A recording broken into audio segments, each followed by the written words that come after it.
fried chicken and pepper masala. Ingredients: ½ kg chicken, medium-size pieces. 75 milliliters oil. Half a teaspoon mustard seeds.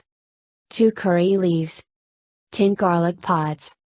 1 teaspoon ginger garlic paste. Half cup chopped onions. 6 red chilies. 1 teaspoon ghee. Coriander leaves, a small bunch. Salt. 1 teaspoon red chili powder. 1/4 of a teaspoon turmeric. 1 teaspoon lemon juice.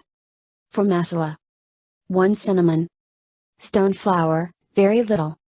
1 teaspoon cumin seeds. 1 teaspoon fennel seeds. 2 teaspoons black pepper. 3 cloves. 3 cardamom. 1 star anise. 1 kapok buds. 1 tablespoon coriander seeds. Directions: roast all the ingredients required for the pepper chicken masala on a low flame until they turn aromatic and grind them into a fine powder.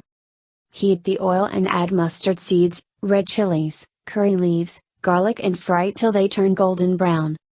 Add chopped onions. After they become soft, add ginger garlic paste and fry it for a while. Add the chicken pieces, soaked in salt water, close the pan with a lid, and on a high flame, fry until the chicken leaves all the water. Now add salt, red chili powder, turmeric powder, lemon juice, pepper chicken masala to the fried chicken, mix it thoroughly and allow it to fry for another 15 minutes till the oil floats on top. Make sure that, every 5 minutes you scrape and mix the masala properly. Once oil floats on top of the chicken, switch off the stove, add chopped fresh coriander leaves and serve.